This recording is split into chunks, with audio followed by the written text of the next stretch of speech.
বাসায় প্রতিদিন রান্না করার মতো সবজি তো নাও থাকতে পারে। আজকে যেমন বাসাতে কোনোই সবজি ছিল না, আমি তাও যেভাবে মাছটা রান্না করলাম। কেমন আছো সবাই? আশা করছি ভালো আছো, সুস্থ আছো। আমরাও ভালোই আছি। আজকে পাবদা মাছ রান্না করব, কিন্তু কোনো সবজি ছাড়া। মাছটা মূলত সবজি দিয়ে রান্না করলে ভালো লাগে খেতে। তাও আজকে যেহেতু সবজি নেই, তার জন্যই রান্না করব শুধু পেঁয়াজ আর আলু দিয়ে, যেভাবে মাংস রান্না করা হয় সেভাবেই। সবজি না থাকলে অগত্যা যা করতে হয়। ভাবে রান্না করলে খেতে কিন্তু মন্দ লাগে না, ভালোই লাগে খেতে। রান্না করতে আজকে অনেকটাই দেরি হয়ে গিয়েছে, সেই জন্য দুইটা চুলায় জ্বালিয়ে দিয়েছি। আর একটা চুলাতে দিয়েছি বরবটি ভাজা, আলু আর পেঁয়াজ দিয়ে। মাছটাকে একটু কড়া করে ভাজতে হবে। আমি লাল লাল করে মাছগুলোকে ভেজে নিচ্ছি এপাশ ওপাশ করে। আর পাবদা মাছ তো অনেক নরম হয়, অনেক সাবধানে উল্টাতে হয়। আর মরিচ কাটতে হবে, কারণ কাঁচা মরিচ কাটতে একবারই ভুলে গিয়েছি। বটবটি ভাজাতে তো মরিচ না দিলে ভালো লাগে না। বটবটি ভাজা কিন্তু আমার একদমই পছন্দ না, ছিল ফ্রিজে, তাই ভাজাটা ভাজতেছি। একটা কথা, তোমরা মানো আর না মানো, আমি নিজেকে দিয়ে প্রমাণ পাচ্ছি যে সকালবেলা যদি ঘুম থেকে ওঠা না হয়, তাহলে সময়ের সাথে তুমি দৌড়ে পারবে না।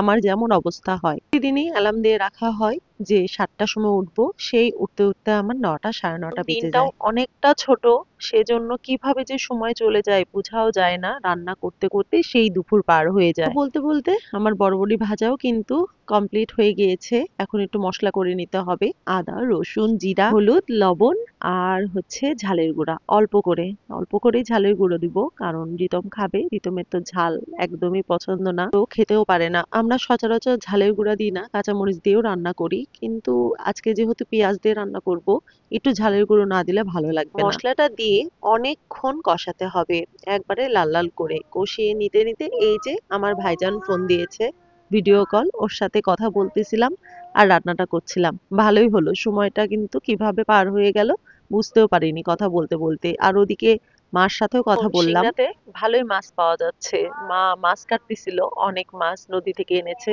এখন আমি যেদিন যাব সেদিন নিয়ে আসা মাছ। আসলে নদীর মাছ খাওয়ার যে কি মজা, সেটা তো নদী এলাকার মানুষজনই বেশি ভালো করে বুঝে না। প্রায় শেষের দিকে মাছের ঝোলও কমপ্লিট হয়ে গিয়েছে। পাশের বাড়ির আন্টি ভেজেছিল তালের পিঠা, সেই পিঠা দিয়ে গিয়েছে।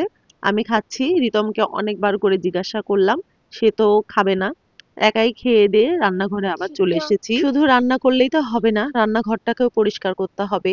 রান্নাঘর পরিষ্কার করে চলে গিয়েছিলাম নিচে, হচ্ছে চুলাটাকে একটু মুছে রাখবো। বৃষ্টিতে ভিজে শেষ, একদিন রান্না করে চুলার অবস্থা কাহিল হয়ে গিয়েছে। এখন যে বৃষ্টি হচ্ছে, এর ভেতরে তো আমি চুলাতে রান্না করতেও পারবো না, মুছে রেখে দিতে হবে ঢেকে। যখন বৃষ্টি কমবে তারপরে রান্না শুরু হবে চুলাতে। তো ভিডিওটি দেখতে দেখতে শেষ হয়ে গেল। সবাই ভালো থেকো, সুস্থ থেকো আর লাইক করো একটা।